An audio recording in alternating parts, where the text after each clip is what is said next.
कामिनी, काय गं? तुझं त्या नितेशसोबत प्रेम प्रकरण सुरू आहे ना? असं कामिनीची मैत्रीण नैनाने तिला विचारलं. त्यावर कामिनी हसत बोलते, हो, तू बरोबर बोलत आहेस.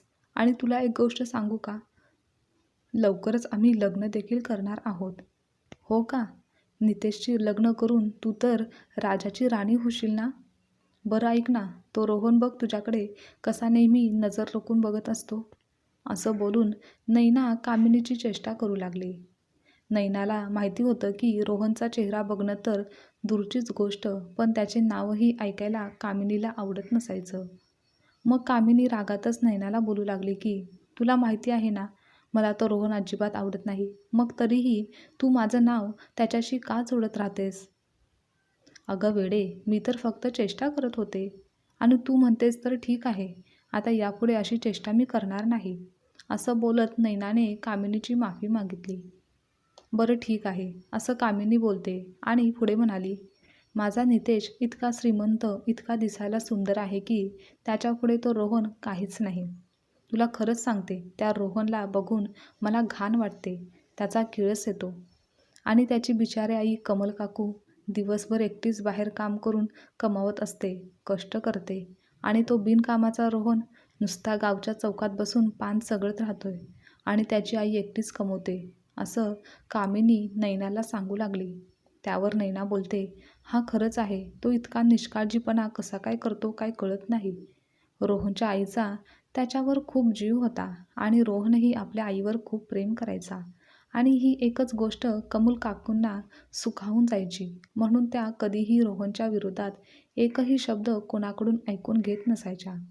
ते दोघे आई आणि मुलगा एकमेकांचे आधार होते.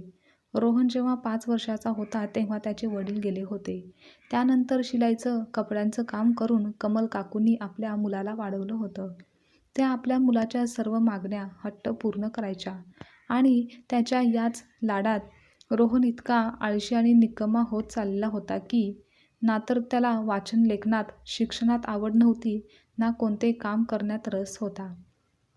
तो तर फक्त गावातल्या मुलांबरोबर बसून हसणे, खेळणे, फिरणे त्याला आवडायचे. पण रोहनचे त्याच्या आईवर खूप प्रेम होते आणि तेच त्याच्या आईसाठी पुरेसं होतं. जेव्हा गावातील लोक रोहनबाबत नेहमीच काही ना काही बोलत असायचे, ते ऐकताच कमल काकू खूप रागावायची. एकदा असंच कमल काकूंच्या शेजारी राहणाऱ्या मावशींनी त्या एवढ्याच बोलल्या की आता या वयात एवढं कष्ट कशाला करतेस? त्यापेक्षा मुलाला सांग काहीतरी कमवायला, म्हणजे तुला आराम मिळेल आणि उद्या त्याचं लग्न होईल. मग मुलंही होतील. मग काय तू आयुष्यभर त्यांच्या कुटुंबाशीच असशील का? त्यांच्यासाठी कष्ट करत राहशील का? तेव्हा त्यांना कोण सांभाळणार आहे? म्हणूनच त्याला आत्तापासून कामाची सवय लाव. आणि तसंही तुझा मुलगा काहीही कमवत नाही, नोकरी करत नाही, तर त्याला कोण आपली मुलगी देणार? तेव्हा रागातच कमल काकू म्हणाली, मी अजून माझ्या मुलासाठी समर्थ आहे. त्यामुळे तुम्हाला जास्त चिंता करण्याची गरज नाही. समजलंत का? माझ्या मुलग्याबद्दल विचार करण्याची तुम्हाला गरज नाही. आणि तुम्ही पाहालच की सुंदर चूल मी इतकी आणीन की तुम्ही सगळे जळाल. इकडे सविता नितेशच्या प्रेमात अंधळी झाली होती. तिला एक लहान बहीण होती व वडील एका बँकेत शिपाई होते. ते त्यांच्या दोन्ही मुलींच्या शिक्षणावर भर देत होते. त्यांना हुशार, कर्तबगार बनवू इच्छित होते. त्यांच्या दोघीही मुली शिक्षणात हुशार होत्या, पण त्यांना हे माहीत नव्हतं की त्यांची मोठी मुलगी कामिनी एका मुलावर प्रेम करत आहे. तिचं प्रेम प्रकरण सुरू आहे. हे कामिनीच्या आईवडिलांना माहिती नव्हतं. खरं तर कामिनी नितेशवर खरं प्रेम करत होती आणि ती त्याच्यासोबत लग्नाचे स्वप्न देखील पाहू लागली होती. पण नितेश तिच्यावर नाही, तर तिच्या शरीरावर प्रेम करत होता. तो नेहमी कामिनीला बोलायचा की लवकरच तो त्यांच्या आईवडिलांशी दोघांच्या लग्नाबाबत बोलेल. असं बोलून तो कामिनीला फसवायचा. आणि त्याच्या गोड गोड याच बोलण्यात येऊन कामिनीने त्याला जे हवं होतं ते दिलं होतं. जे घडायला नको होतं ते झालं होतं. तेव्हा दोघांनी विचार केला नाही की याचा परिणाम किती वाईट होऊ शकतो. आणि तेच झालं. जेव्हा कामिनीला कळालं की ती नितेशच्या बाळाची आई होणार आहे, तेव्हा कामिनीने ही गोष्ट नितेशला सांगितली आणि त्याला म्हणाली की आता आपण लग्न करू. पण तेव्हा तो म्हणाला, मी तुला मूर्ख वाटतोय का? तू मला फसवत आहेस ना? तू मला येऊन सांगतेस की तुझ्या पोटात माझं बाळ आहे. अरे, तू माझ्यासोबत झोपू शकतेस, तर मग तू किती लोकांसोबत झोपली असशील? आणि हे त्याच्यापैकी एकाचंच बाळ असेल. असं बोलून नितेशने आपली जबाबदारी नाकारली. मात्र कामिनी हतबल होऊन जोरजोरात रडू लागली. त्याला विनवणी करू लागली. हे बाळ तुझंच आहे असं त्याला पटवून देऊ लागली. पण त्या कोणत्याही गोष्टीचा परिणाम नितेशवर झाला नाही. तो कामिनीला एकटीला तेथेच सोडून निघून गेला. आणि काही वेळाने रडतच कामिनी घरी आली. जेव्हा तिच्या पोटात बाळ असल्याचं घरात कळताच गोंधळ उडाला. मग लगेचच स्वतःची इज्जत, मान आणि कामिनीच्या भविष्यासाठी तिला तिचे आईवडील शहरातील दवाखान्यात घेऊन आले आणि तिचं ऑपरेशन केलं. घरी आले आणि त्यानंतर मग त्यांनी लवकरात लवकर कोणीतरी चांगला मुलगा बघून तिचं लग्न करायचं देखील ठरवलं. काही महिन्यातच त्यांना एक चांगला मुलगा सापडला. कामिनीचं लग्न घरच्यांनी ठरवलं. लग्नाचा दिवस आला. मंडपात लग्न चालू होतं. अजून लग्नाच्या फेऱ्या व्हायच्या बाकी होत्या. इतक्यात मुलाच्या वडिलांनी जोरात आवाज दिला आणि बोलले, बंद करा, आता हे लग्न होणार नाही. तेव्हा लग्नाला आलेले पाहुणे आणि गावचे लोक आश्चर्याने बघू लागले. सगळ्यांनाच धक्का बसला. जेव्हा सगळी सत्य परिस्थिती, ती गोष्ट उघड झाली, तेव्हा सगळे गावकरी कामिनीवर थू थू करून तेथून निघून गेले. कामिनीची आई तर चक्कर येऊन पडली होती आणि वडील आपले डोकं धरून म्हणू लागले, आता काय होणार?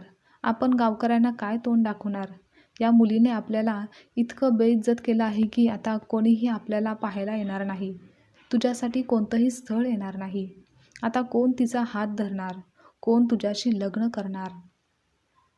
मी धरेन कामिनीचा हात, मी करेन तिच्याशी लग्न.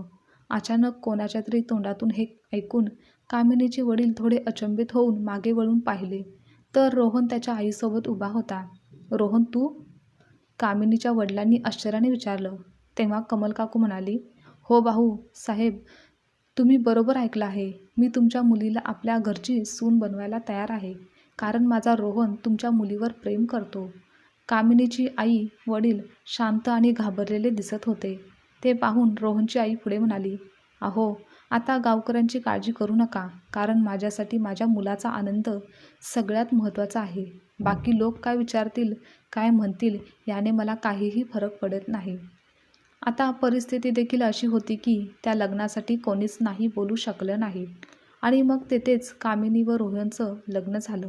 ज्या रोहनला पाहून कामिनीला किळस वाटायचा आणि त्याला पाहणं तर दूर, पण नाव देखील ऐकणं तिला आवडायचं नाही, आज त्याच रोहनने कामिनीच्या भांगेत कुंकू भरला होता, मंगळसूत्र घातलं होतं. त्यानंतर ती सासरी रोहनच्या घरी आली. तिची ती रात्र एक काळोखी रात्रसारखी तिला वाटत होती. ती विचार करू लागली, आता मी काय सांगेन माझ्या मैत्रिणींना? ज्या रोहनला पाहणं पण सहन होत नव्हतं, तोच आज माझा नवरा झाला होता. नाही, नाही, असं होऊ शकत नाही. एवढा मोठा अन्याय माझ्याशी होऊ शकत नाही. असा विचार करून ती अस्वस्थ झाली होती. कोणाच्या तरी येण्याचा आवाज ऐकून ती उभी राहिली, तर समोर उभा रोहन. रोहनला पाहून तिचा राग अनावर झाला आणि तिने रोहनच्या तोंडावर हातातील बांगड्या टाकत ती म्हणाली, तू माझ्या मजबुरीचा फायदा घेतला आहेस. माझ्या परिस्थितीचा वापर करून तू माझा नवरा झाला आहेस. आणि तुला काय वाटतं, 2 चिमूट कुंकू तू माझ्या भांगेत भरून तू माझा नवरा झालास? पण नाही, तू माझा नवरा नाहीस आणि मी नाही राहणार तुझ्यासोबत एक क्षणही या घरात. असं कामिनी मोठ्याने बोलत होती, पण रोहन शांत बसून सगळं काही ऐकत होता. त्यानंतर एक उशी घेऊन तो त्या खोलीच्या एका कोपऱ्यात जाऊन झोपला.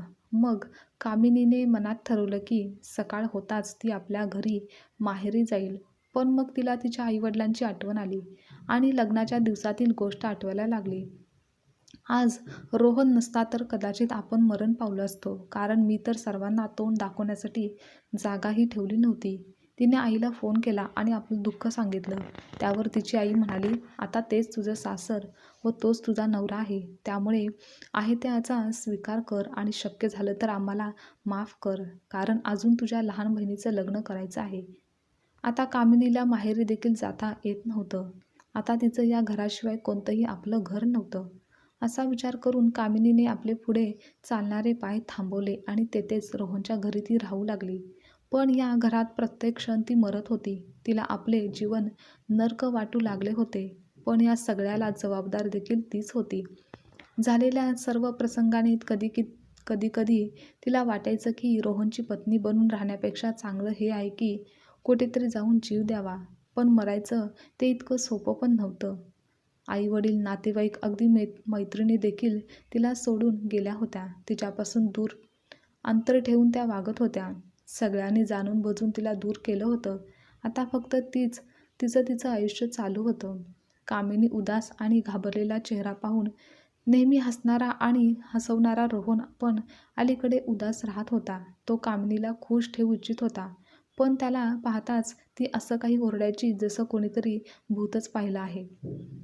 या घरात राहून देखील ती सुनेचे कोणतेही कर्तव्य पार पाडत नव्हती की बायकोचं नातं निभावत नव्हती. लग्नानंतर दुसऱ्या दिवशीच तिने रागानेच आपल्या कपाळावरचं कुंकू पुसून टाकलं होतं. आता लग्नाला बरेच महिने झाले होते, पण इतक्या महिन्यात कामिनीच्या आईवडिलांनी तिची काहीच खबर घेतली नाही आणि कधीही भेटायला देखील ते आले नाहीत. कामिनीने लग्नाआधी तिच्या भविष्यासाठी किती काय काय विचार केला होता, पण एका चुकीमुळे सर्व स्वप्ने अपूर्ण राहिली होती. लग्नानंतर कितीतरी महिन्यांनी कामिनीने कधीच रोहनकडे प्रेमाने एकदाही पाहिलं नाही. पण पत्नी तर ती आपलीच आहे ना, आणि माझ्यासाठी हीच गोष्ट पुरेशी आहे, असा विचार करून रोहन आनंदी होता. एक दिवस कमल नेहमीप्रमाणे कामावर गेली आणि रोहन देखील घराबाहेर गेला होता. तेव्हा नितेश अचानक घरात येऊन उभा राहिला. त्याच्या अचानक येण्याने कामिनी आश्चर्यचकित झाली आणि ती रागाने म्हणाली, "तुझी इतकी हिंमत कशी झाली इथे येण्याची?" नितेश म्हणाला, "अरे तू अजूनही रागावली आहेस का? मी तर फक्त पाहायला आलो होतो की तू रोहनबरोबर किती खुश आहेस. आणि हो, तू मला शाबासकी पण देऊ शकतेस हां. असं काय बघतेस? खरं सांगतो, आज माझ्यामुळेच तू या घरात आहेस." कामिनी आश्चर्याने म्हणाली, "तुझ्यामुळे म्हणजे?"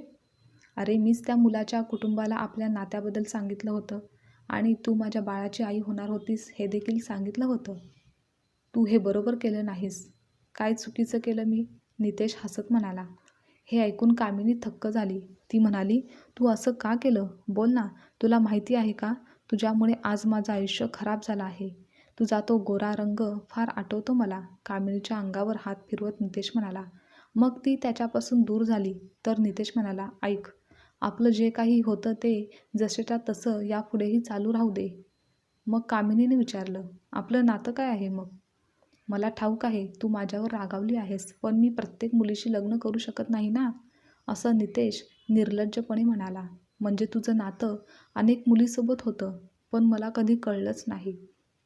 "जाऊ दे ना, त्यांना आता विसरूयात. आता चल आपण पुन्हा आयुष्याचा आनंद घेऊयात. आणि असंही आता तुझं लग्न झालं आहे, त्यामुळे कोणालाही आमच्यावर शंका येणार नाही." असं बोलत नितेश खूपच तिच्या पुढे जाऊ लागला. तेव्हा कामिनीने त्याच्या गालावर एक जोरदार थप्पड मारली आणि म्हणाली, "तू मला काय समजतोस?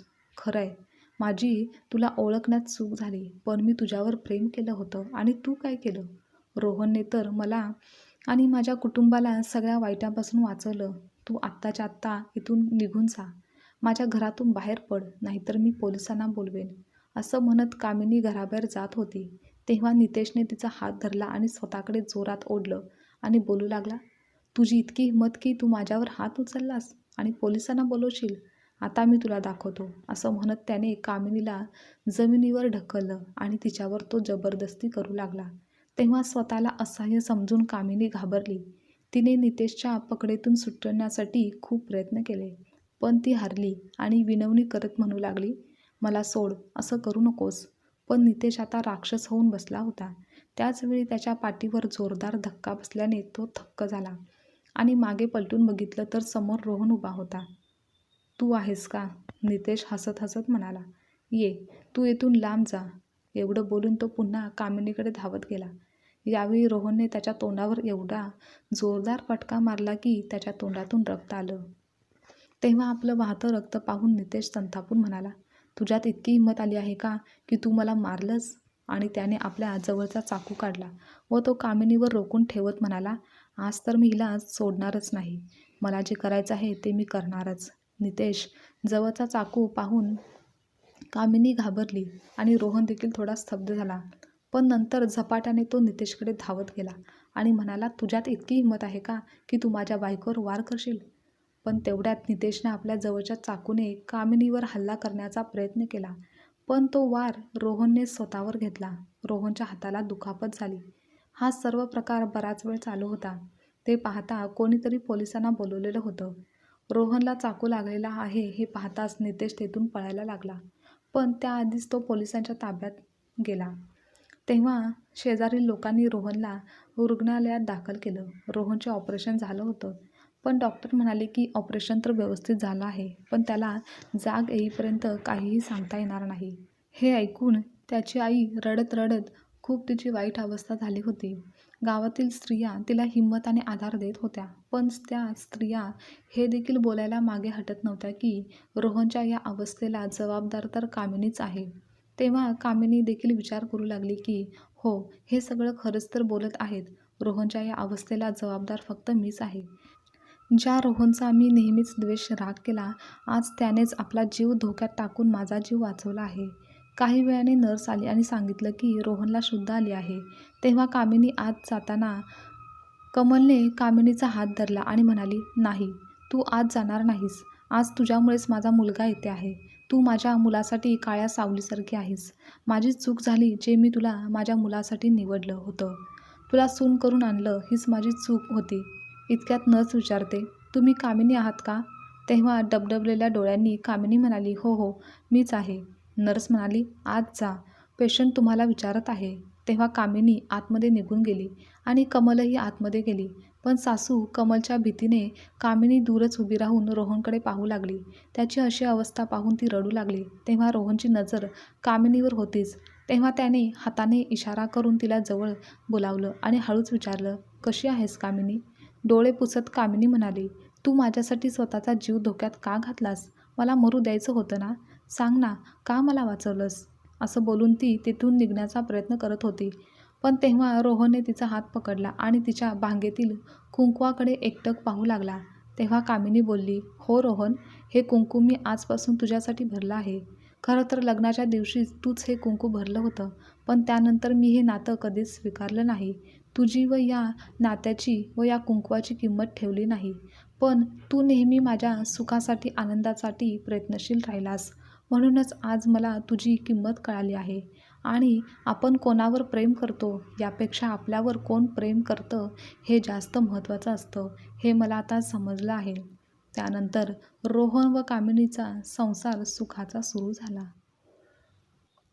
आजची कथा तुम्हाला आवडल्यास लाईक, शेअर, कमेंट करा आणि चॅनलवर नवीन असाल तर चॅनलला सबस्क्राईबसुद्धा नक्की करा.